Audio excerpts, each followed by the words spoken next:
በስመ አብ ወወልድ ወመንፈስ ቅዱስ አሐዱ አምላክ አሜን። እንደምን ዋላችሁ? ይህን ጊዜ የሰጠን እግዚአብሔር ስሙ የተመሰገነ ይሁን።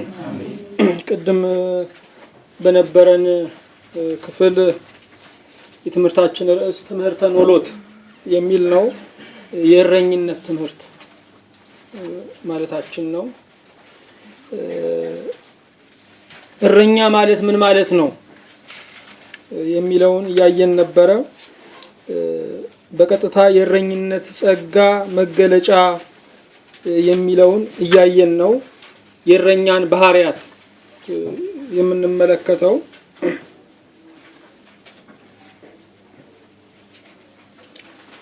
እረኛ የእግዚአብሔር የክብር ስም ነው።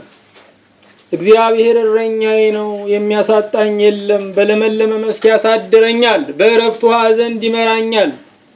ነፍሴን መለሳት፣ ስለ ስሙም በጽድቅ መንገድ መራኝ የሚለው ዕለታዊ የሆነ ተወዳጅ ላለፉት 3000 ዓመታት የተዘመረ ዝማሬ ነው። እግዚአብሔር እረኛዬ ነው። ስለዚህ እረኝነት የእግዚአብሔር ክቡር ስም ነው።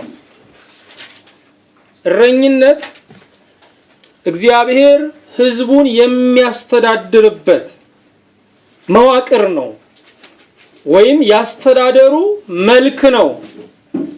ጌታችን ኢየሱስ ክርስቶስም መልካም እረኛ እኔ ነኝ ብሏል።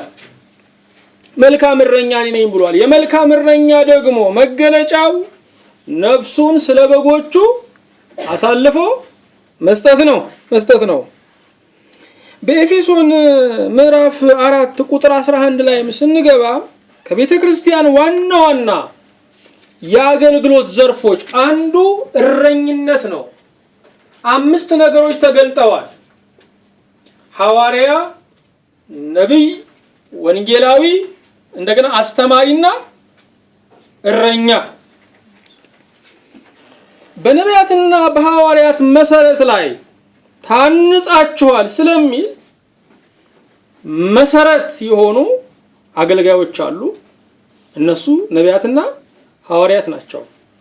ስለዚህ በዛሬው ዘመን ሐዋርያ፣ ነቢይ እያልን ልንሰይም አንችልም። የሐዋርያነት አንዱ መስፈርቱ ጌታችን ኢየሱስ ክርስቶስን በቀጥታ ማየትና በቀጥታ ከእሱ መልእክት መቀበል ነው። እነዚያ ደግሞ 12ቱ የበጉ ሐዋርያት የተባሉት እነሱ ናቸው። ይሁዳ እንኳን በተቀነሰ ጊዜ በይሁዳ ፈንታ ማቲያስን ለመተካት መስፈርት የወጣው ከዮሐንስ ጥምቀት ጀምሮ ጌታችን ኢየሱስ ክርስቶስ በገባበትና በወጣበት ሁሉ ከእርሱ የተማሩ መስፈርቱ የነበረ። ስለዚህ በዛሬው ዘመን ሐዋርያ የሚል ስያሜ ባንሰይም መልካም ነው። እነኚህ መሰረት ናቸው። ነቢያት መሰረት ናቸው ለቤተ ክርስቲያን። ዕለት ዕለት ግን የሚቀጥለው አገልግሎት የወንጌላውያን የአስተማሪዎችና የእረኝነት ነው። ለምንድን ነው ሐዋርያ የሚል ስልጣን እያስፈለገ የመጣው? ሐዋርያ የሚል ስልጣን እያስፈለገ የመጣው መጋቢ የሚል ማዕረግ የሚጠቀሙ አብያተ ክርስቲያናት አላድጋለ እልፍ አይልም። ወይም የኤጲስቆጶስ አስተዳደር ቢሆን ዲያቆን ይላል፣ ቄስ ይላል፣ ጳጳስ ይላል፣ ከዛ ሊቀ ጳጳስ እያለ ይቀጥላል። ይሄኛው የሚያድግ አይደለም። 20 ዓመት ያገለገለውም ዛሬ የመጣውም ያው መጋቢ ነው የሚባለው። በምን ይለያዩ? ስለዚህ ሐዋርያ ወደሚል ስያሜ መገባት ተጀመረ። አገልግሎት ግን ቢሮ አይደለም። ከዘበኝነት ወደ ጸሐፊነት፣ ከጸሐፊነት ደግሞ ወደ አለቃነት የምንሸጋገርበት አይደለም። ወንጌላዊ ሆነን ተጠርተን ከሆነ እስከ እድሜ ልክ ወንጌላዊ ሆነን ልናልፍ እንችላለን። አስተማሪ ሆነን ተጠርተን ከሆነ እስከ ዘመናችን ፍጻሜ አስተማሪ ሆነን ልንቀጥል እንችላለን። እረኛ ሆነን ተጠርተን ከሆነ እስከ ዘመን ፍጻሜያችን። ምክንያቱም ጸጋ ቢሮ አይደለም፣ እድገትና ከፍታ ያለው አይደለም። ጸጋ ሁሉ ከእግዚአብሔር ከመገኘቱ የተነሳ ክቡር ነው። በእግዚአብሔር መንግስት ዋጋ የምናገኘው በጸጋው አይነት ሳይሆን በተሰጠን ጸጋ በመታመን ነው። በእግዚአብሔር መንግስት ዋጋ የምናገኘው እግዚአብሔር መንግስት ዋጋ የምናገኘው በጸጋው አይነት ሳይሆን በተሰጠን ጸጋ ታማኞች በመሆን ነው። ይሄ ብቻ አይደለም። በእግዚአብሔር መንግስት ዋጋ የምናገኘውም ሰዎች በተቀበሉን መጠን አይደለም፣ እኛ ድርሻችንን በተወጣን መጠን ነው። ስለዚህ ዛሬ ሐዋርያ ነብይ የሚለውን ብንተው፣ ነገር ግን ወንጌል ሰባኪነቱን፣ አስተማሪነቱን፣ እረኝነቱን ግን ቤተክርስቲያን ይሄንን ብታፋፍም የተሻለ ነው። ጊዜው የሚጠይቀው አገልግሎት ይሄ ነው። የጊዜው ረሃብ ይሄ ነው። ወንጌል ሰባኪያን እየተዘዋወሩ የሚሰብኩ ናቸው። አስተማሪዎች ደግሞ በአንድ ስፍራ ላይ ወይም በተለያየ ስፍራ ሆነው ወንበር ዘርግተው የሚያስተምሩ ናቸው። ሰባኪያኑ ዕለታዊ ሕይወትን የሚፈትሹ፣ ለዕለቱ የእግዚአብሔርን ድምፅ ለዕለቱ የሚሆን ምሪት የሚያመጡ ናቸው። አስተማሪዎች ደግሞ እያደላደሉ የመጽሐፉን ምስጢር፣ ታሪካዊው ነገሩን፣ መልክዓ ምድራዊ ነገሩን፣ ያንን ነገር በደንብ እየዘረጉ የሚያስተምሩ፣ የእግዚአብሔርን ቃል በአጉሊ መነጽር የሚያሳዩ፣ ደቀ መዛሙርትን ደግሞ እንደዚሁ ይዘው የሚያወጡ ናቸው። እረኞቹ ግን በአንድ ስፍራ ላይ ሆነው መንጋውን የሚቆጣጠሩ ናቸው። እረኞቹ ወንጌላዊውን ያሰማራሉ፣ አስተማሪውን ይመድባሉ። ትክክለኞች ናቸው። መንጋው በመጣ ጊዜ ሁሉ ሊያገኛቸው ይገባል። ይሄ ለቤተ ክርስቲያን በጣም የሚያስፈልጋት ነገር ነው። ታዲያ የእረኝነት ጸጋ እንዳለን እንደው ምንድነው መገለጫው? ምንድነው? ምናልባት ይሄ ጸጋ በውስጣችን ሊኖር ይችላል። የመጀመሪያው መንጋውን ማፍቀር ነው። መንጋውን ማፍቀር ነው። ሁሉን በእኩል አይን ማየት መቻል፣ ለሁሉ የፍቅር ልብ መያዝ፣ ለሁሉ ፊትን አብርቶ ልብን ከፍቶ እጅን ዘርግቶ መቀበል መቻል ነው። ይሄ የእረኝነት ጸጋ መገለጫ ነው። ሌላው ለመንጋው ራስን አሳልፎ መስጠት ነው። እረኛ ማለት ስለ መንጋው ራሱን አሳልፎ ሲሰጥ የማይቆጨው ነው። ስለዚህ ወላፈኑን፣ ሰይፉን ከፊት እየተጋፈጠ መንጋውን ግን ይታደጋል። ማንም ኤጲስቆጶስነትን ቢፈልግ መልካምን ስራ ይመኛል የሚለው ዛሬ የመስፈርት ቢወጣ ማናችንን የምንቀረው? በዛ ዘመን ግን ኤጲስቆጶሱ የስደት ዘመን ስለነበረ የመጀመሪያውን የሰይፍ ቅላት የሚቀበለው እሱ ነው። የመጀመሪያውን የእሳት ቃጠሎ የሚያስተናግደው እሱ ነው። ስለዚህ በዛ ዘመን ኤጲስቆጶስ ሲኮን ሰማዕትነትን ለመቀበል ተዘጋጅቶ ነው። በዚህ ምክንያት ማንም ኤጲስቆጶስነትን ቢፈልግ መልካምን ስራ ይመኛል ተባለ። ስለዚህ ኤጲስቆጶሱ ራሱን አሳልፎ የሚሰጥ፣ እረኛው ራሱን አሳልፎ የሚሰጥ መሆን አለበት። ሌላው ሁሉን በትዕግስት ማዳመጥ መቻል ነው። እረኛ አይታዘብም። ልጁን እንደ ልጅነቱ፣ የማያውቀውን እንደ አለማወቁ፣ የሚያውቀውንም እንደ እውቀቱ ሁሉንም ይሸከማል። በልቡም አይታዘብም። ልጁን የሚታዘብ የለማ፣ የራሱን የሆነውን የሚታዘብ የለማ። ሁሉን በትዕግስት ማዳመጥ አለበት። ይሄ ብቻ አይደለም፣ የሌሎችን ምስጢር መጠበቅ አለበት። የሚያመልጠው ከሆነ እረኛ አይደለም ማለት ነው። ምክንያቱም ማንም ሰው የቤቱን ምስጢር አደባባይ ላይ ያወጣ ይችላል። ማንም ሰው የልጁን ምስጢር አደባባይ ላይ ያወጣ ይችላል። እረኛም ከዛ በላይ ካባወራ በላይ ለክርስቶስ ጆሮ ሆኖ የሰማ ነውና፣ ክርስቶስ ያየውን አያሳይምና፣ የሰማውን አያሰማምና ከመቃብር ይልቅ፣ ከልብስ ይልቅ፣ ከቤት ይልቅ ከባቴ አበሳ መሆን አለበት። ሸፋኝ መሆን አለበት። ይሄ የእረኝነት ጸጋ እንዳለ አንዱ መግለጫው ነው። ጥሩ። በቀጣይነት የምናየው የመልካም እረኛ ባህሪያትን ነው የምናየው።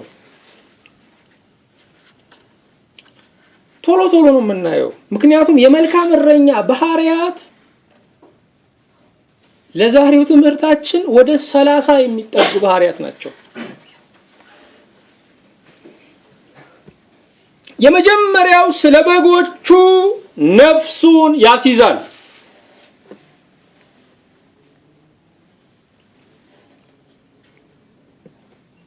ስለ በጎቹ ነፍሱን ያስይዛል። እረኛ ምንም የለውም። ታውቁታላችሁ፣ የረባ ልብስም የለው በሀገራችን እረኛ። ስለዚህ እረኛ ራሱን ነው የሚያስይዘው። ኢየሱስ እረኛችን ለመሆን ራሱን ያስያዘው፣ ደሙን የከፈለው። እረኛ ጊዜውን አስቀምጦ ገንዘቡን አስቀምጦ አይደለም እረኛ የሚሆነው። እረኛ ነፍሱን አስይዞ ነው። እረኛ ለመሆን ስትፈልጉ በነፃ ለመጠላት በርካሾች ለመሰደብ መወሰን ያስፈልጋል። በጊዜ ተወራርዳችሁ ብትገቡ እረኝነት ከባድ ነው። ነፍስን አስቀምጦ መግባት ያስፈልጋል። ስለ በጎቹ ነፍሱን ያስይዛል። ይሄ ብቻ አይደለም፣ ስለ በጎቹ ይመንናል። እረኛ ከብቶቹን ይዞ የሚውለው በየት ነው? በዱር ነው፣ ሰው በሌለበት ነው። ስለዚህ እረኛ ለመሆን የፈቃድ መናኝ መሆን አለበት። የፈቃድ መናኝ መሆን አለበት።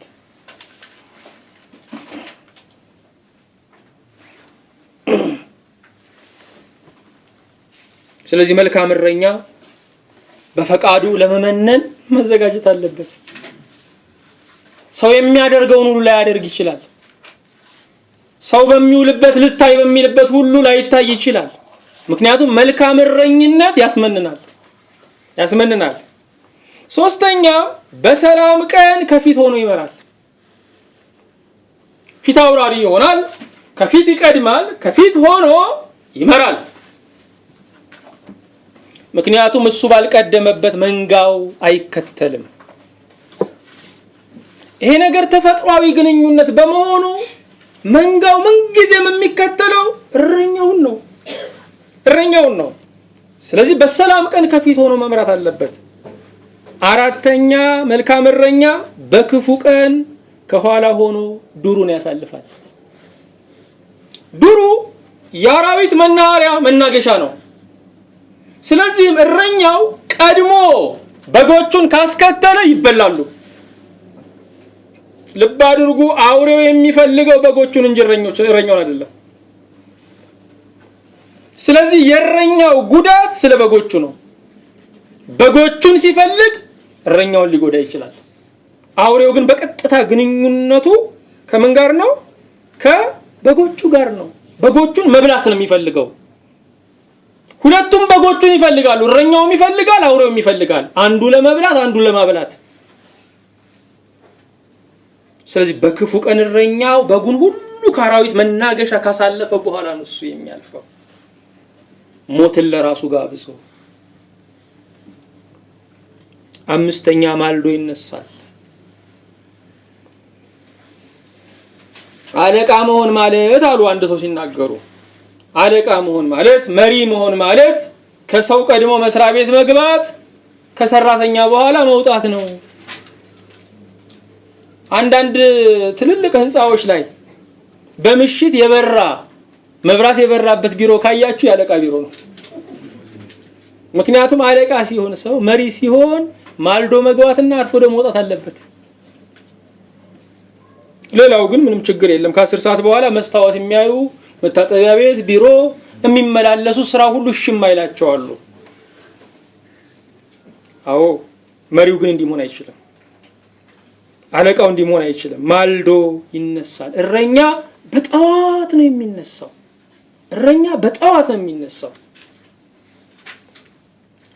ስድስተኛ ምግብ ያቀርባል። አስፈላጊውን ምግብ፣ የጊዜውን ምግብ፣ የሚመጥነውን ምግብ እረኛው ምን ይላል? ያቀርባል።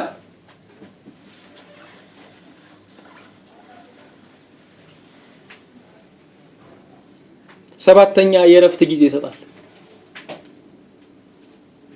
በጎቹ እፎይ እንዲሉ አረፍ እንዲሉ የእረፍት ጊዜ ይሰጣል። ይሄ እረፍት ጊዜ ምናልባት የጽሞና ጊዜ ሊሆን ይችላል። አሁን ልክ እንደዚህ እንደምናሳልፈው ያለ የጽሞና ጊዜ ሊሆን ይችላል።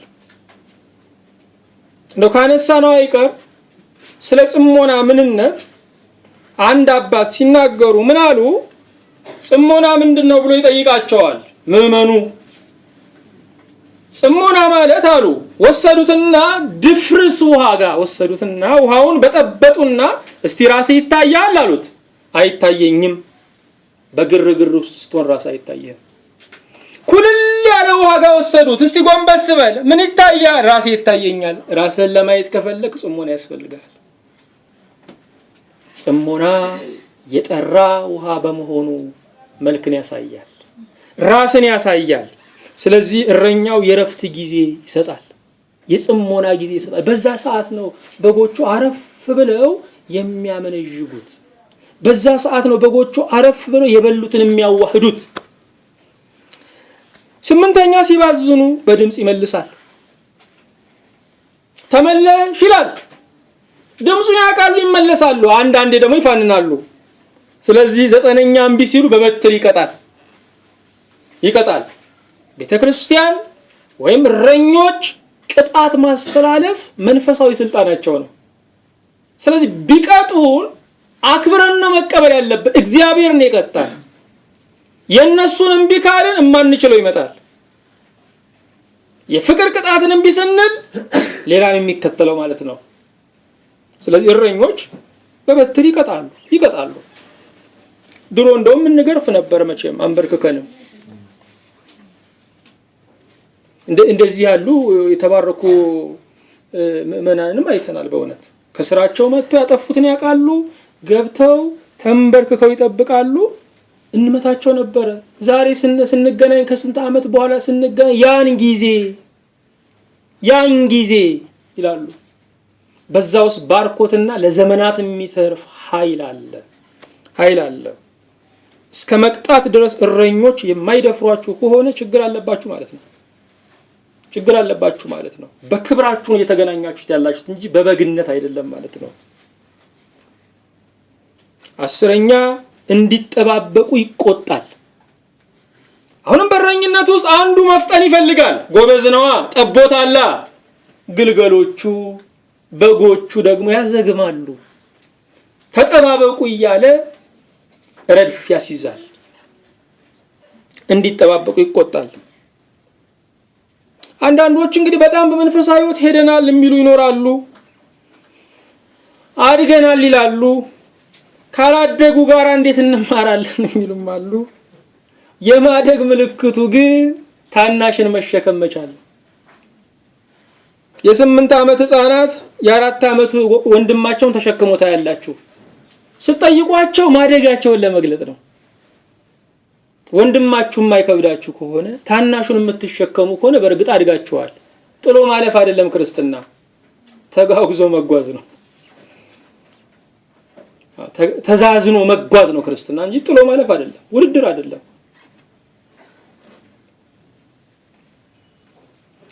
11ኛ ግልገሎቹን ይሸከማል። ገና ለማጆቹን ይሸከማል። አሁን ያለው ችግር ምንድነው? ብዙ ጊዜ አዲስ የመጡት ላይ እረኞቹ ትንሽ ያተኩራሉ። የቆየው ደግሞ ወረት ይመስለዋል። አይደለም ጉዳዩ። ግልገሉ ሸክም ያስፈልገዋል፣ እንክብካቤ ያስፈልገዋል። እንደዛ ባይንከባከቡ ኖሮኛ እናድግም ነበረ። እንደዚህ ካልተንከባከቡት የኛው ሰው ያድግም። ለኛ የተደረገው ለሌሎች ሲደገም ደስ ይለን የሚገባው ማደግም አለብን። ስለዚህ ግልገሎቹን ይሸከማል። አዲሶቹ ግልገሎቹ ገና የተወለዱት በእግዚአብሔር ቤት ገና ራሳቸውን ያገኙ በጣም እንክብካቤ ነው የሚፈልጉት። በጣም ከእያንዳንዱ ፊታችንን ጭምር ነው የሚያዩት። እያንዳንዱ ንግግራችንን ነው የሚያዩት። ፈራተባ ነው የሚሉት። ሰው አይለምዱም። ከእረኛው ውጭ ሌላ ሰው ጋር ለመቀራረብ ፈተናቸው ነው። ለነሱ ልዩ እንክብካቤ ያስፈልጋል። ግልገሎቹን ይሸከማል። 12ኛ የተሰበሩትን ይጠግናል። ይሄው እረኛ ደግሞ ሐኪም ነው። እግር ሲሰበር ሸምበቆውን ይሰነጣጥቅና በደንብ አድርጎ ያስረዋል፣ ይጠግናል። ሐኪምም ነው። ብዙ የሚሰበሩ አሉ፣ ሲዘሉ የሚሰበሩ አሉ። ለምን ዘለልሽ ነግሬሽ አልነበረ ይላል እንዴ? አይደለም፣ ይጠግናል። እሱ ሐኪም ነው። ከበግ ጋር አይከራከርም። ተሰብረው ሲመጡ ይጠግናቸዋል።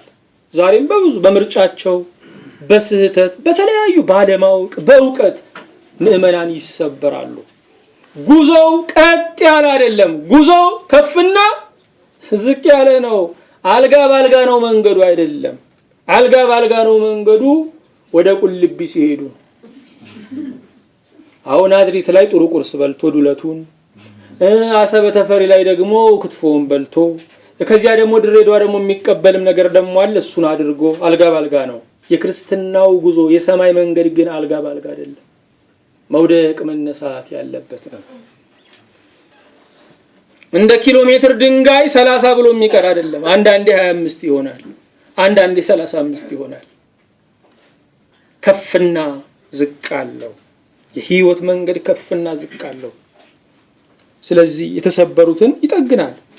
13ኛ የዘገዩትን ይጠብቃል። የዘገዩትን ይጠብቃል። ከትልልቅ ተቋማት ተመርቀው መዋዕለ ሕፃናት የሚያስተምሩ አሉ። በእውቀታቸው መጠን አይደለም ልጆቹን የሚያናግሩት፣ በልጆቹ የመረዳት መጠን ነው። በልጆቹ የመረዳት መጠን ነው። ስለዚህ አንዳንዶች ቶሎ ላይ ፈጥኑ ይችላሉ። የሚያዘግሙትን መጠበቅ አለበት። እረኛ ነዋ፣ የክርስቶስ እንደራሴ ነዋ። 14ኛ ሲመሽ ይሰበስባል።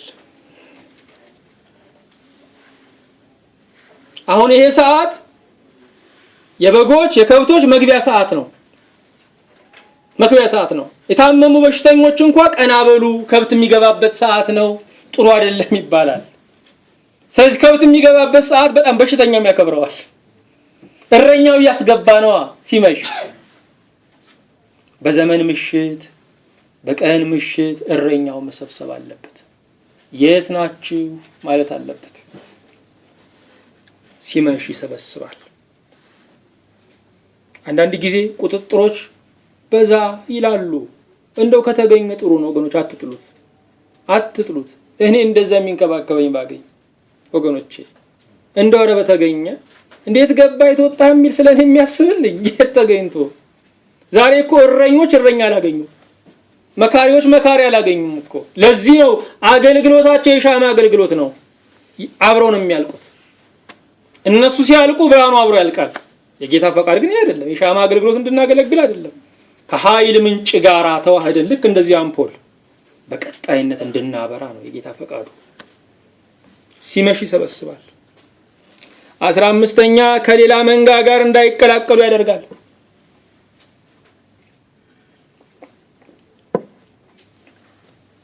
በጎቹ መንጋቸውን ማወቅ አለባቸው። መንጋቸውን የማያውቁ ከሆነ የሚመለሱት በምንድን ነው? በድምጽ ብቻ ይመስላቸዋል፣ በበትር ጭምር ነው የሚመለሱት። ከሌላ መንጋ ጋር እንዳይቀላቀሉ ያደርጋል። ምክንያቱም ያ መንጋ ያ በረት የራሱ ነው። ያ መንጋ ያ በረት የሚሆነው እዛ መንጋ ለተወለዱት ነው። ይሄኛው በግ ግን የሚራራለት ሲወለድ ያየው ነው። ሲወለዱ ላየናቸው በጣም ርህራሄ ያለን ሁላችንም በልጅነታችን ሲወለድ እኮ አይቼዋለሁ ነው። በጣም የምናዝነው ሲወለድ ላላየነው ጨካኝ ነን። ሲወለድ ላየነው ነው የምንራራው። ስለዚህ መንጋው በርህራሄ እንዲጠበቅ ቦታውን ማወቅ አለበት። ሲወለድ ያዩት የወለዱት ጋር መኖር አለበት። ቅድም ገልጬላችኋለሁ። በየቦታው ምግብ የሚመገብ ሰው ሆዱ ጤነኛ አይደለም። ይንጓጓል። ከዛ ደግሞ ሲያልፍ ደግሞ ብክለት ይመጣል። ይቀጥላል ደግሞ ከዛ በላይ። ስለዚህ መንጋ በረኝነት ስር አድሮ ከአንድ ስፍራ መመገብ አለበት። ከአንድ ስፍራ መመገብ አለበት። ከአንድ ስፍራ የማይመገብ ከሆነ ከተለያየ ቦታ የተለያየ ትምህርት ይዞ ነው የሚመጣው። ራሱን ችሎ ቢታመም ደግሞ ምንም አይደለም፣ ለሌላውም መለከፍ ምክንያት ይሆናል፣ ለሌላውም መበከል ምክንያት ይሆናል። ጤና ጥበቃ አተት የሚለው ነገር አለ። እንደዚህ ያለ ነገር ነው የሚመጣው። በብዙ አገልግሎት አይተነዋል። ባሳለፍናቸው ዘመናቶች አይተናል። አጣዳፊ የሆነ ጥፋት ነው የሚመጣው። የገባቸው አጥፊዎች ያልገባቸው ጠፊዎችን ይዘው ይሄዳሉ። ከባድ ነው ወገኖች፣ በደቦ መሞት ከባድ ነው። አብዛኛው ሰው ይሞታል ጀግና ነኝ ብሎ፣ ለምን እንደሚሞት አያውቅም። ምክንያቱም የሚያውቁት አንድ ነው ሁለት ናቸው። ስለዚህ እረኛው ከሌላ መንጋ እንዳይቀላቀሉ ያደርጋል። አንድ ዛፍ አንድ የተተከለበት ቦታ ላይ ሲያድግ ነው ህልውናውን ፍሬውን ቋሚ የሚሆነው። ተነቅሎ ሌላ ቦታ ሲተከል፣ ከዚያ በኋላ ደግሞ እንዲህ ሲተከል መጨረሻ ላይ እየደረቀ ይመጣል። ስለዚህ ምግባችንን አንድ ስፍራ ላይ ማድረግ መልካም ነው፣ መልካም ነው። እረኝነታችንን ጥርት ማድረግ መልካም ነው። 16ኛ የታረዱ ቀን በዓይኑ ማየት ይሳነዋል። ብዙ ጊዜ አይታችሁ ከሆነ እረኞች የጠበቁት መንጋ በሚታረድ ቀን አይኖሩም፣ ይጠፋሉ፣ ማየት አይፈልጉም። መልካም እረኛም የበጎቹ ጥፋት ያሳዝነዋል። የነሱን መታረድ የነሱን መጥፋት በዓይኑ ማየት አይፈልግም። ምክንያቱም ከባድ ነው ትስስሩ፣ ዛጋ ያለው ትስስር ከባድ ነው። ይሄው እዚህ ጋር እንደምታዩት ነው በስዕሉ ላይ እንደዚህ አይነት ፍቅር ነው ያለው። እጁን ይሰጣል፣ እጁን ነው የሚልሱለት። እነሱም ፍቅራቸውን ይገልጣሉ። ያበላኝ እጅ እያሉ እኮ ነው የሚልሱት እኮ። እንግዲህ ቋንቋ የለም እንጂ እንደዛ እኮ ነው። ያበላኝ እጅ ምን ላድርገው ልሳመው እኮ ነው። ታዲያ ከበጉ አንሰን ወገኖቼ ያበላንን እጅ ልቁረጥ ካልን ከባድ ነው። ከጥፋት የመለሱንም እናጥፋ ካልን ከባድ ነው ወገኖቼ። እንደው ክርስትና ቢቀር ይሉኝታ፣ ጥሩ አስተዳደግ፣ የጨዋ ልጅ መሆን ይሄ እኮ ብቻውን በቂ ነው ወገኖቼ። ይሄን ለመረዳት ጨዋ ያሳደገው መሆን በቂ ነው። አንዳንድ ነገሮችን ስናይ እንኳን ክርስቶስ የመከራቸው ጨዋ ያሳደጋቸው አይመስሉም። በጣም ማስተዋል ይገባናል ወገኖች፣ በጣም ማስተዋል ይገባናል። እረኛው የታረዱ ቀን በዓይኑ ማየት ያቅተዋል፣ ይሳነዋል። 17ኛ የጠፉትን ይፈልጋል። የሚባዝኑ አሉ፣ የሚጠፉ አሉ። አንዳንዶቹ መጥፋታቸውን አያውቁትም።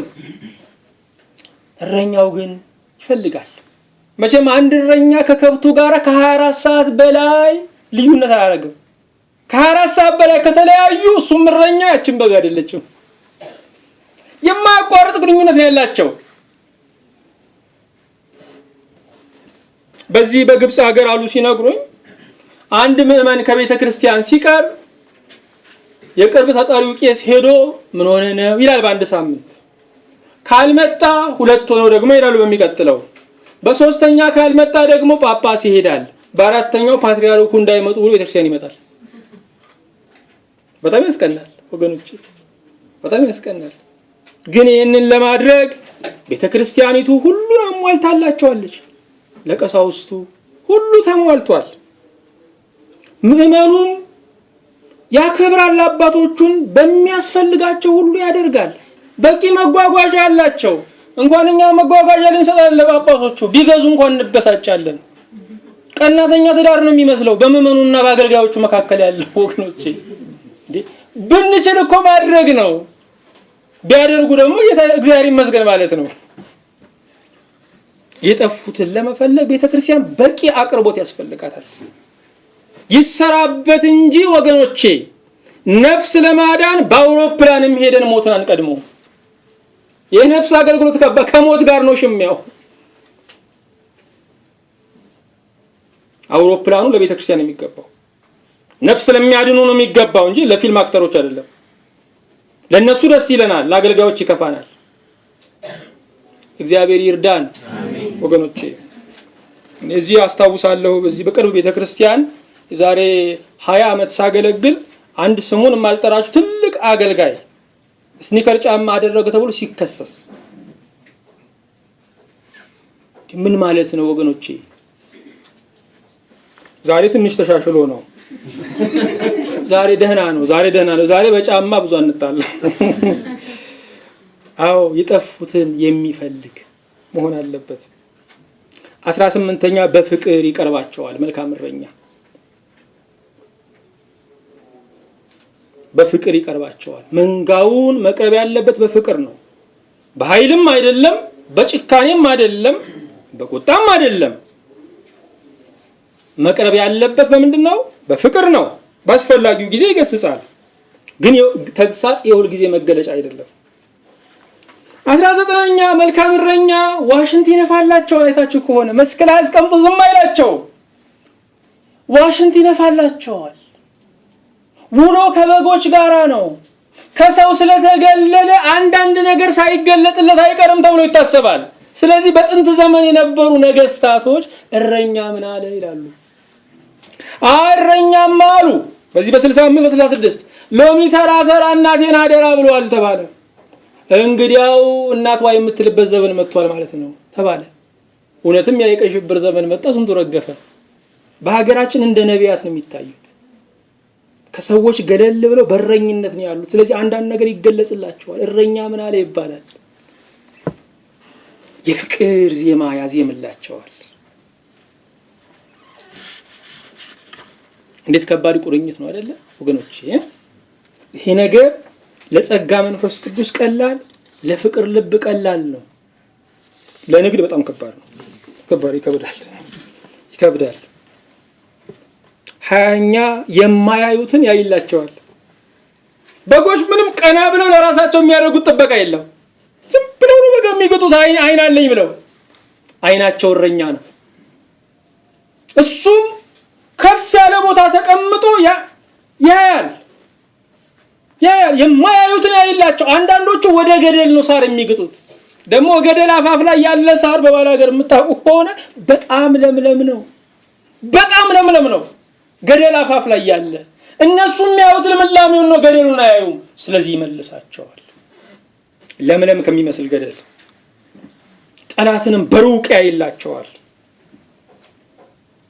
21ኛ ያጸዳቸዋል። ምክንያቱም የእረኛው ፍኖት የእረኛው መንገዱ ላይ ወንዝ አለው። ወንዙ ላይ ከጠጡ በኋላ የቆሸሹት ደግሞ ይደረጋሉ፣ ይጸዳሉ። ስለዚህ በኃጢአት የተሰናከሉ ካሉ፣ የደከሙ ካሉ፣ የዛሉ ካሉ እረኛው ምን ማድረግ አለበት? ማጽዳት። አብሮ ጌታዬ ይቅር በለኝ ብሎ መጸለይ አለበት። እኔን ማረኝ፣ እኔን ይቅር በለኝ ማለት አለበት። ምክንያቱም የበጉ ውድቀት የሱ ውድቀት ነው። 12ኛ ተባዩን ይነቅልላቸዋል። መዥገሩ ስንት ነው? 22ኛ ተባዩን ይነቅልላቸዋል። መዥገር አለ የሚጣበቅ፣ እሱን በጣም በዝግታ ምክንያቱም ከነቆዳቸው ነው የሚያነሳቸው። ከባድ ነው የሚጣበቅ ነው። እሱን ቀስ ብሎ እንደገና ደግሞ ውሃ ሲጠጡ እነሱ ውሃ ስለመጠጣት ብቻ ነው የሚያስቡት። ምላሳቸውን አንቆ የሚይዝ ነገር ደግሞ አለ፣ አልቀት የሚባል ይይዛቸዋል። እሱን ከተያዙ ዋጋ የለውም። ምንም መመገብ አይችሉ። በጣም ነው የሚጎዱት። እረኛው ግን ያንን ያላቅቃል፣ መዥገሩን ይነቅላል። ክፉ ትምህርቶችን ይዘው የሚመጡ ምዕመናን አሉ ወገኖች። ከየቦታው ሲቃርሙ ይዘው የሚመጡት ክፉ ትምህርቶች አሉ፣ ክፉ አስተሳሰቦች፣ ክፉ ድፍረቶችን ይዘው የሚመጡ አሉ። ያንን ቀስ አድርጎ መንቀል ያስፈልጋል። 23ኛ ሽታቸውን አይጸየፍም። አው ለዚህ ለዘመናዊ ሰው ለደጅ ሰው የከብት ሽታ ብዙ ደስ አይልም። ለእረኛው ግን የሽቶ ያህል ነው። ከኛ ሽቶ ከምን ሀገር ሽቶ ከምንለው ያን ለሱ የሚያስደስተው አይጠየፋቸው። የሚያገለግላቸው ድሆች ሊሆኑ ይችላሉ። መሰረታዊም ፍላጎት ያልተሟላላቸው ሊሆኑ ይችላሉ። በሽተኞች ሊሆኑ ይችላሉ። ደካሞች ሊሆኑ ይችላሉ። ብሶተኞች ሊሆኑ ይችላሉ። እነሱን ሁሉ ግን አይጸየፍም። የራሱ ጉዳይ ነው። 24ኛ አብሯቸው ያድራል። እረኛ መኝታ ቤት የለውም። የእረኛ መኝታ ቤቱ ከበጎቹ በላይ ባለው ማማ ላይ ነው። ስለዚህ ከእረኛው ጋር ግንኙነታቸው የ24 ሰዓት ነው። እረኛው የሥራ ሰዓት የለውም። ሌትም ቀንም አብሮ ነው ያለው። 8 ሰዓት አይደለም የሚሰራው፣ አለማቋረጥ ነው። 25ኛ የሚፋንኑትን ለብቻ ያስራል። በመንጋው ውስጥ የሚፋንኑ አሉ፣ የሚራገጡ አሉ። መንጋውን ሁሉም ያውቁ፣ አንድ ነው የሚያውቀው መንጋን። ይገርማቸዋል። አንድ ነው፣ አንዱ ይበጠብጠዋል፣ እሱን ለብቻ ያስረዋል። እንደዚሁም የሚፋንኑ መንጋን የሚበጠብጡ ሰላም የሚነሱ አሉ፣ ለብቻ መታሰር ይገባቸዋል። አንዳንዴም በእግዚአብሔር ቃል ሊገዘቱ ይገባቸዋል። ብዙ ዝርዝር ነው ያለው፣ ወደዚያ ውስጥ አንገባም ካለን ጊዜ አንፃር። 26ኛ ጸጉራቸው ሲበዛ ይሸልታል። እረኛው ጸጉራቸው እየበዛ ከመጣ ለነሱ ምንድነው? ሸክም ነው። ለሌላው ሰው ልብሱ ነው። ምንጣፉ የሚሰራበት ነው። ልዩ ነገር የሚሰራበት ነው ጸጉሩ። ስለ ጸጉራቸው ሲበዛ ይሸልታል። በብዙ የተማሩ ከሆኑ እንዲያስተምሩ ጊዜ ይሰጣል። አንዳንድ ጸጋዎች ካሏቸው ያንን እንዲያወጡት ይረዳል። አለበዛ ያ ጸጋ ለነሱ ምንድነው? ሸክም ነው። ለሌላው ሰው ግን ልብሱ ነው። አንዳንዴ ጸጋችሁን ማወቅ ስትቸገሩ ከሚያገለግሏችሁ ጋር ቀረብ ብላችሁ በደንብ ህይወታችሁን ስለሚያውቁ መጠየቅ ነው። ምን ይመስልሃል የኔ ጸጋ? ጸጋ ከሚረጋገጥበት መንገዱ አንዱ አገልጋዩ ነው። 27ኛ ከገዛ ሞኝነታቸው ይታደጋል። በግ የሚጠፋው በሞኝነቱ ነው። በግ በአውሬ ሊበላ ይችላል። በግ ግን የሚጠፋው በሞኝነቱ ነው።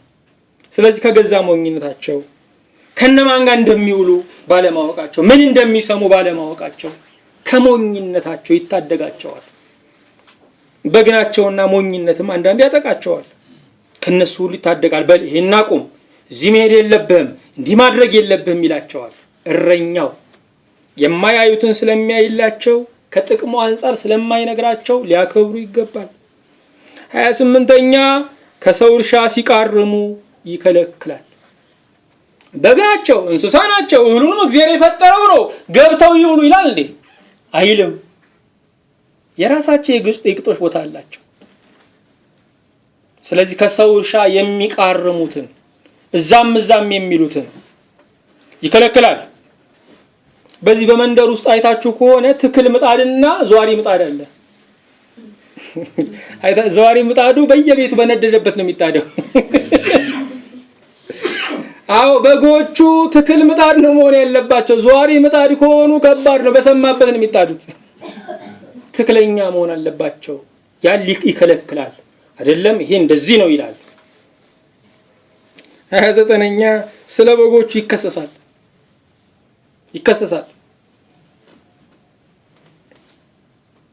በጎቹ በሚያጠፉት ሁሉ ይከሰሳል። ያን ግን በደስታ ይቀበላል።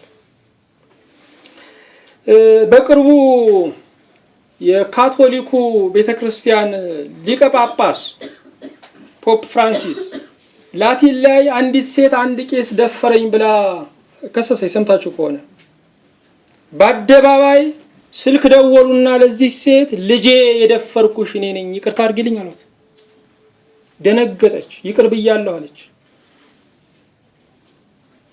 እረኛ ከሆነ ስለ በጎቹ መከሰስ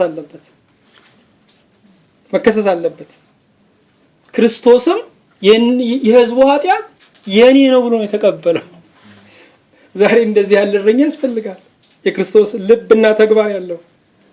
30ኛ መልካም እረኛ ባላደራ እንደሆነ ያምናል። እረኞች ብዙ ጊዜ በአጠቃላይ ማለት ይቻላል የመንጋው ባላደራ እንጂ ባለቤት አይደሉም። ባለቤቱ ሌላ ነው፣ የሚጠይቃል። ስለዚህ እረኞችም ሁሉ ጊዜ የእረኞች አለቃ የሆነውን ክርስቶስን ሊያስቡ፣ ዋጋ የከፈለለት አምላክ እንዳለው ሊያስቡ ይገባቸዋል። ግልጽ ነው ሐሳቡ፣ ገብቷቸዋል። ቀጣዩ ርዕሳችን ስለ መልካም እረኞች መጸለይ ይገባል። እግዚአብሔር እረኛ የሚልከው በጸለይነው መጠን ነው። ይሄው እዚህ ላይ የምታነቡት ጥቅስ ቅድም የነበረ ጥቅስ ነበረ። የመከሩ ብዙ ነው፣ ሰራተኞች ግን ጥቂቶች ናቸው። የመኸሩ ጌታ ለመኸሩ ምን እንዲልክ? ሰራተኞች እንዲልክ ለምኑት። ካለመንን እረኞች አናገኝም። ካለመንም እረኞች አይበረክቱም።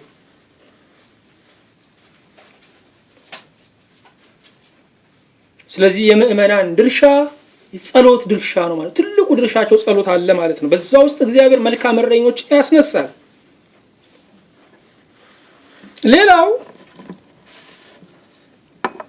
እረኛው የሚገባውን ጥቅም ማግኘት አለበት።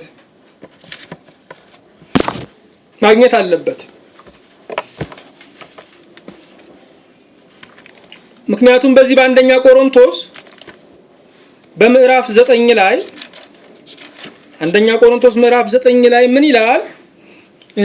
ቁጥር 7 ላይ ከቶ በገዛ ገንዘቡ በወታደርነት የሚያገለግል ማን ነው? ወይስ ወይን ተክሎ ፍሬውን የማይበላ ማን ነው? ወይስ መንጋ እየጠበቀ ከመንጋው ወተት የማይጠጣ ማን ነው ይላል።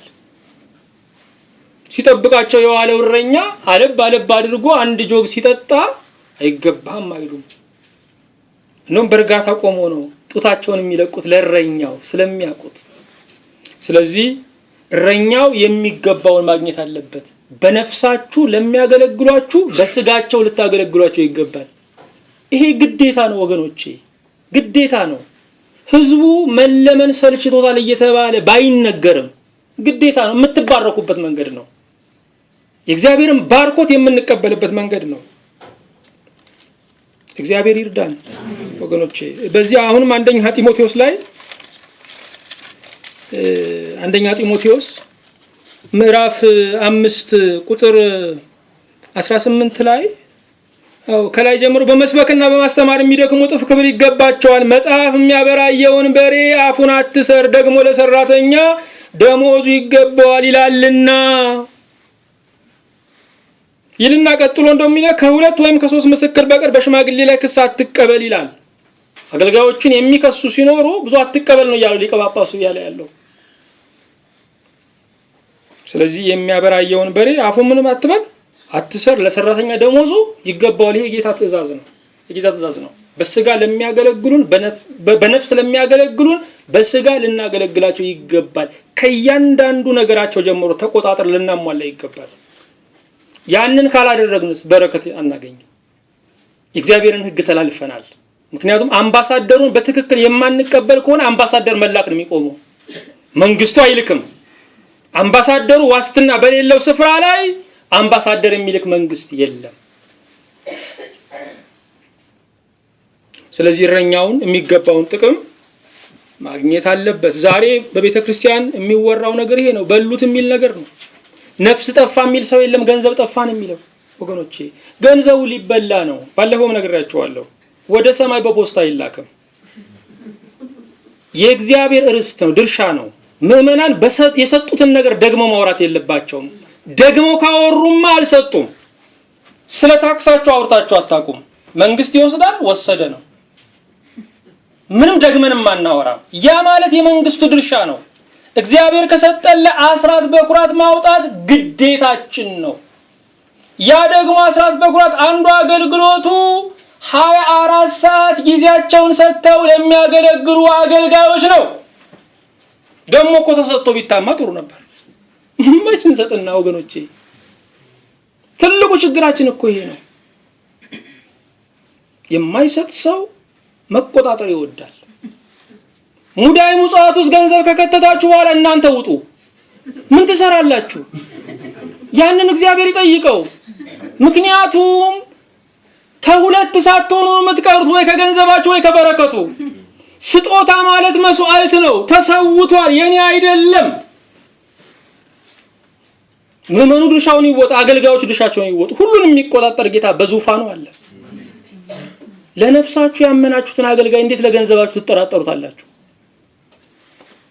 ለነገሩ ከነፍሳችን ገንዘባችን ነው የሚበልጥብን። እግዚአብሔር ይርዳን። አሜን። ስለዚህ እረኛው የሚገባውን ጥቅም ማግኘት አለበት። የሚገባው እያንዳንዱ ነገር ሊሟላለት ይገባል። ስለ ነፍስ እየደከመ እኮ ነው ያለው፣ እየተጋ እኮ ነው ያለው። ማንም የማንንም ጭንቀት አይሰማም። እየሰማን ያለው ልካፈላችሁ እያለ ነው ያለው። ተገለጡልኝ እያለ ነው ያለው። አብረን እንጸልይ እናልቅስ እያለ እኮ ነው ያለው። ወገኖቼ ብታደርጉም አይመለስም ዋጋው። ግን የእግዚአብሔርን ድርሻ ማግኘት ይገባዋል። ኤልያስ ወደ ባልቴቷ ቤት በመግባቱ በረሃብ ዘመን ጠግባለች። ልጇ ከሞት ተነስቷል። የሱነም ሴት ኤልሳዕን ቤቷ በመቀበሏ መሃኗ ወልዳለች። ልጇ ከሞት ተነስቶላታል። እግዚአብሔር ስለ አገልጋዮቹ የሚልከው በረከት አለ። እግዚአብሔር ይመስገን። ዛሬም እግዚአብሔር አገልጋዮቹን አክባሪ አምላክ ነው እንዳይመስላችሁ። አገልጋዮቻችን የሚኖሩት በእኛ ድቃቂ ሳንቲም አይደለም። መኖሪያ የዘላለም አምላክ ነው። ለሕዝብ ይተርፋል እያሉ የሚሰብኩት ጌታ ለእነሱ ሳይበቃ ነው? የሚበቃ አምላክ ነው። ለአምባሳደሮቹ ለመንግስቱ በጀት ያለው ጌታ ነው። ስሙ ይባረክ። ሌላው እረኛውን እመታለሁ መንጋውም ይበተናል። መንጋ የሚበተነው ምኑ ሲመታ ነው? እረኛው ሲመታ ነው። ስለዚህ ጠላት ምንጊዜም ቀስቱን የሚያነጣጥረው ምን ላይ ነው? እረኛው ላይ ነው። እረኛው ላይ ነው። ስለዚህ ለእረኞች መጸለይ ብቻ አይደለም ወገኖች፣ ደጀን መሆንም ያስፈልጋል። ደጀን መሆንም ያስፈልጋል። እናቃችኋለን ለሚሏችሁ እረኞቻችሁ እኔ አላቃቸውም ማለት አትችሉም። ስለናንተ በሙሉነት እንደ አምባሳደር ሆነው የሚናገሩትን ስለነሱ በሙሉነት እንደ አምባሳደር ሆናችሁ ልትናገሩ ይገባል። እግዚአብሔር ይርዳን። ጥሩ መልካም ያልሆኑ እረኞችስ? እሱን ቶሎ ነው በሕዝቅኤል 34 ላይ ተጠቅሰዋል። በአንድ በግ ላይ የበግ ነጋዴ አለ፣ የበግ እረኛ አለ። የበግ ነጋዴው ምን ያህል ታወጣልኛለች ነው ጭንቀቱ። ምን ያህል ታወጣልኛለች ነው።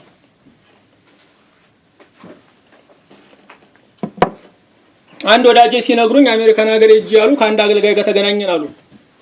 ስናወራ አሉ እንደማፈረም ቀርቷል አሉ። እንደው ኢትዮጵያ 200 ሰው ከማገልገል አሜሪካ 20 ሰው ማገልገል አስራቱ ይበቃል። ከባድ ነው ወገኖች። ስለዚህ በግረኛና በግነጋዴ በጣም መለየት አለበት ወገኖች፣ መለየት አለበት። ይሄን ያህል ሰው ቢመጣ ይሄን ያህል ይገባል እያለ ሰው ሂሳብ የሚያስብ ከሆነ በጣም አስፈሪ ነው። በጣም አስፈሪ ነው ወገኖቼ። ክርስቶስ የሞተለትን ወገን በገንዘብ መደመር በጣም ከባድ ነገር ነው። እግዚአብሔር ያስበን። የበግ እረኛ አለ፣ የበግ ነጋዴ አለ። ጌታ በዚህ ክፍል ላይ መልካም ስላልሆኑ እረኞች በጣም ይወቅሳል። በሕዝቅኤል 30 በጣም ነው የሚወቅሰው። እስቲ ባህሪያቸውን ቶሎ እንየው። ራሳቸውን ያሰማራሉ። አንድ ምን ማለት ነው? ጥቅማቸውን ብቻ ነው የሚያስቡት። ለመንጋው አያስቡም። መንጋው የፈለገውን ይሁን፣ ያዝን፣ ይተክዝ፣ ያልቅስ የራሱ ጉዳይ ነው። አንድ መጽናናት ቃል እንኳን መንገር አይፈልጉም። ለመንጋው አያስቡም። ቃሉን አያቀርቡም። የእግዚአብሔርን ቃል አያቀርቡም። የእግዚአብሔር ሕዝብ የሚታገደው በቃሉ ነው። ለጥቅም ብቻ መንጋውን ይፈልጋሉ። ስጋውን ለመብላት ቆዳውን ለመልበስ ይላል እዛ ክፍል ላይ። እንደው ለጥቅም ብቻ ነው የሚፈልጉት። ጥቅም ካለ ትዝ ይላቸዋል መንጋው። መልካም ያልሆኑ እረኞች ባህሪ ነው ይሄ። የደከመውን አያጸኑም። በርታ ይዞ እግዚአብሔር ካንተ ጋር ነው አይሉ ማጸኑ። በዛው ክፍል ላይ የምትናገኘው ነው። የታመመውን አያክሙ፣ የተሰበረውን አይጠግኑ፣ የባዘነውን አይፈልጉም፣ ያስጨንቃሉ፣ የተሰበሰበውን ይበትናሉ። ክርስቶስ የደከመበትን መንገድ ይበትኑታል። መልካም ያልሆነ እረኛ ባህሪው ይሄ ነው። እንደውም በመንጋ ጥበቃ ላይ መንጋ አስደንባሪ አለ። መንጋውን ብዙ ጊዜ የሚበላ አይደለም። አስደንባሪ መጥቶ ያስደነብርና ግራ ያጋባቸዋል። ከዛ ለበይ አሳልፎ ይሰጣቸዋል። መንጋ የሚያስደነብሩ አሉ። በየጉባኤው እየሄዱ እንደ ጥያቄ ፈጥሬበት ልምጣ የሚሉ አወናብደው መመለስ ደስ የሚላቸው፣ አፋጅተው መመለስ ደስ የሚላቸው መንጋ አስደንባሪዎችም እንደዚህ አሉ። ስለዚህ በእረኛው ትይዩ ብዙ እረኛ መሳዮች አሉ ማለት ነው። ጥሩ የበጎቹ ባህሪ ምን መሆን አለበት? አንድ ወዳጄ እንደው እረኛ ጠፋ አልኳቸው። አይ በግስ መሻልና አሉ። አሁን ስለ እረኛ መጥፋት ብቻ አይደለም፣ በግ አለ ወይ? በትክክል ልብ አድርጉ። እረኛም የኢየሱስ ስም ነው፣ በግም የክርስቶስ ስም ነው። እሱ መልካም እረኛ፣ እሱ የእግዚአብሔር በግ ነው። በሁሉም ላይ ክርስቶስ አለ። ስለዚህ በእኛ ውስጥ ሆኖ ይታዘዛል፣ በእነሱ ውስጥ ሆኖ እኛን ያዛል ማለት ነው። መልካም እረኛ አለ፣ እንደገና ደግሞ የእግዚአብሔር በግ ተባለ። የመልካም እረኛ የበጎች ባህሪ ምንድነው ስንል፣ ማንኛውም በግ የተባለ ባህሪው ምንድነው ስንል፣ የመጀመሪያው ያመነዥጋሉ፣ ያመሰኳሉ። ቀን የበሉትን ወይ በረፍት ጊዜያቸው ወይ ደግሞ በሌሊት እያወጡ እንደገና ያመነዥጋሉ፣ የማያስፈልገውን አረሙን ይጥላሉ። ስለዚህ በጎች የእግዚአብሔርን ቃል ከህይወታቸው ጋር የማዋሃድ ባህሪ ያላቸው፣ በጽሞና ሰዓት በየዕለቱ የተማሩትን ትምህርት በህይወታቸው ተግባር ያደርጋሉ። አሁንም በጎች እረኛ ይፈልጋሉ። እረኛ የማይፈልጉ የዱር አራዊት ብቻ ናቸው። በጎች በሙሉ የቤት እንስሳት በሙሉ እረኛ ይፈልጋሉ። ስለዚህ በጎች ከሆነ እረኛ ያስፈልገናል፣ እረኛም እንፈልጋለን። ሌሎች የበጎች ዝርዝሮች ይኖራሉ፣ ግድ የለም እንተው። የእረኛ አስፈላጊነት ምንድነው? በማቴዎስ 9:36 ላይ እረኛ እንደሌላቸው በጎች ተጨንቀውና ተጥለው አያቸው፣ አዘነላቸው ይላል። ስለዚህ እረኛ የሌለው በግ ማለት የተጨነቀና የተጣለ ነው። የተጣልን የተጨነቅን እንዳንሆን ምን ያስፈልጋል? እረኛ ያስፈልጋል። ልብ አድርጉ። ኢየሱስ እኔ የሌለዋቸው እረኞች ስለሆኑ አይደለም እያለ ያለው እረኞች። ይሄንን ካለ በኋላ መኸሩ ብዙ ነው፣ ሰራተኛ ጥቂት ነው፣ ለምኑ ሰራተኛ እንዲልክ ይላል። ስለዚህ ስለሚታዩ አገልጋዮች ነው ጌታ የተናገረው። የሚታዩ የክርስቶስ እንደራሴዎች አገልጋዮች ከሌሉ ህዝቡ የተጨነቀ የተጣለ ነው የሚሆነው። ዛሬ የምታዩት ይህንን ወገኖቼ፣ ይመጣል ሰው አይጽናና፣ በጥያቄ መጥቶ በጥያቄ ይመለሳል። ተጨንቋል፣ ተጥሏል። ምዕመናችንን እየለካን ያለነው ጥምቀት በሚወጣው ህዝብ ነው። በመስቀል ጊዜ የወጣ ህዝብ እያየን ነው አለን የምንለው ወገኖቼ። በአመት አንድ ጊዜ ህዝብን ማግኘት ከባድ ነገር ነው። በጎችን ማግኘት ከባድ ነገር ነው። ዕለታዊ ግንኙነት ያስፈልጋል በእያንዳንዱ ህብረት ውስጥ። በመጨረሻ የምናየው የበጎችን ግዴታ ነው። ከበጎች የሚጠበቅ ነገር አለ። ከበጎች የሚጠበቅ ነገር፣ የመጀመሪያው ከበጎች የሚጠበቅ ነገር እረኛቸውን ማወቅ ነው። ተፈጥሯዊ የሆነ ዕውቀት አላቸው፣ ያውቃሉ። እረኛቸው ምን ይላሉ? ያውቃሉ፣ ይገናዘባሉ። እረኛቸውን ማወቅ አለባቸው። በሁለተኛ ደረጃ ፈቃደኝነታቸውን መስጠት አለባቸው። ይህን አገልግሎት፣ ይህን እረኝነት አምንበታለሁ፣ በዚህ እረኝነት ስር የማደር ፍላጎት አለኝ ብለው ራሳቸውን በቃል ኪዳን መስጠት አለባቸው። ያን ሰዓት ነው ያ በረከትና ያ የአባቶች መንገድ ጉዞ የሚጀምረው። ያ ሰዓት ላይ ነው ፈቃደኝነት መስጠት ያስፈልጋል። ሶስተኛ ማንኛውንም ውሳኔያቸውን ማሳወቅ ያስፈልጋል። አብረው መመካከር አለባቸው ከእረኛ ጋር በሚቻል አቅም። አራተኛ አብሮ በጸሎት መትጋት ያስፈልጋል። አብሮ በጸሎት መትጋት ያስፈልጋል። ከእረኛው ጋር አብሮ የጸሎት ጊዜ ያስፈልጋቸዋል። ይሄ መንፈሳዊ ፈውስን ያመጣል። ህይወት ብርታትን ያመጣል። ጸልዩልኝ ማለት ቀላል ቋንቋ እንዳይመስላችሁ፣ ከባድ ቋንቋ ነው። ሰውየው ረስቶ ባይጸልይ እንኳን እግዚአብሔር ሰምቶታል። እግዚአብሔር የሚወደው መንገድ ነው በጸሎት መተሳሰብ። ምክንያቱም ምልጃ አንዱ የጸሎት አካል ስለሆነ ነው። አምስተኛ እረኛውን በሁሉ መርዳት ያስፈልጋል። በገንዘብ ሊሆን ይችላል፣ በተለያዩ በስጋ በሚያስፈልጉ ነገሮች ሊሆን ይችላል፣ በአገልግሎት ሊሆን ይችላል። እረኛውን ማገዝ ያስፈልጋል። እረኛው በታገዘ ቁጥር አገልግሎቱ እየበረታ ነው የሚመጣው።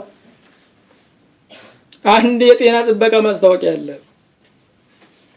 የእናቲቱ ደህንነት የጽንሱ ደህንነት ነው የሚል። ስለዚህ እረኛው ያ ባለ ራእይ ያረገዘው ነገር አለ። የእሱ ደህንነት የራእዩ ደህንነት ነው። ራእዩ እንዳይጨናገፍ በሁሉ መደገፍ ይገባል። እግዚአብሔር ይርዳን። ስድስተኛ ወደ ሌላ መንጋ መደባለቅ አይገባም። ጥርት ብሎ መኖር አለበት ሰው። ልጃችሁን ካላጠገባችሁት ቀለዋጭ ነው የሚሆነው፣ አመለኛ ነው የሚሆነው። ያ አመል ከጀመረው በኋላ ቢጠግብም አይተውም። ስለዚህ እቤቱ መጥገብ አለበት፣ እቤቱ መጥገብ አለበት። ባህሪ ይዞ እንዳይመጣ፣ አመል ይዞ እንዳይመጣ፣ ከሌላ መንጋ ጋር እንዳይደባለቅ መጠንቀቅ ያስፈልጋል። ሰባተኛ እረኛውን ማክበር ግዴታ ነው።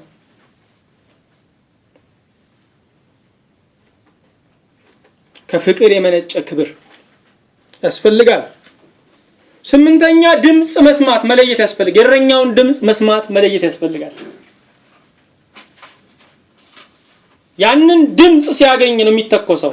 ያንን ድምጽ ሲያገኝ ነው የሚንቀሳቀሰው። እግዚአብሔር ይመስገን። ከጠዋት ጀምሮ እግዚአብሔር በሰጠን ሰዓት ስለ እረኝነት ነው እየተነጋገርን ያለ ነው። በመጽሐፍ ቅዱስ ላይ የ12ቱ ነገድ አባቶች አባት የሆነው ያዕቆብ እረኛ ነበረ። በዚህ በዘፍጥረት 30 ላይ ስታነቡ ስለ እረኛ ትልቅ ምሳሌነት ነው የምታዩት። ያዕቆብ ከላባ ቤት ሊለይ ሲል በእንዲህ ያለ መልክ ያሉ በጎች የኔ ይሁኑ ከዚህ በኋላ የሚወለዱት አለ። ስለዚህ በጎቹ በሚጠጡት ውሃ ውስጥ ያንን መልክ የሚመስል እንጨት ያስቀምጥ ነበር። ያንን እያዩ ስለሚጠጡ የሚጸንሱትና የሚወልዱትም ያዩትን ነበር። የሀገራችን ሊቃውንቶች እንደሚነግሩን ማህፀን የሚባለው ነገር እንደ ሸራ ነው፣ የሰዓሊው ሸራ ነው። ሰዎች እንደሚያስቡት ነው የሚጸንሱት። ሴት ልጅ ራሷን በጣም በምታስብበት ዘመን የምትጸንሰው እሷን የሚመስል ጽንስ ነው። በጣም ስለ ባሏ በምታስብበት ጊዜ ደግሞ ባሏን የሚመስል ነው ይላሉ። ብቻ ወደ ያዕቆብ በጎች እንሂድ። እሱ ነው የማያጣላው። አዎ የያዕቆብ በጎችን ስናይ ያዩትን እሱን ነበር የሚጸንሱት። ስለዚህ እረኞች ምሳሌ መሆን አለባቸው። በጎቹ ያዩትን ስለሚጸንሱ ያዩትን በቀጥታ ተግባር የሚያደርጉት እረኞች ምሳሌ መሆን አለባቸው፣ ጥንቁቅ መሆን አለባቸው። ሙሴንም ስናየው ልክ እንደዚሁ ለታላቅ መስፍንነት የተጠራው ታናሽ የሚመስለውን አገልግሎት በማክበሩ ነው። ዳዊትንም ስናየው ከበጎች ጋራ ከአንበሳና ከድብ ጋር አታገል ነበር ያለው። ስለ በጎች ከአንበሳና ከድብ ጋር ይታገል ነበረ። ስለ በጎች ከአንበሳም ከድብ ጋር አንዳንዴ መታገል ሊኖር ይችላል።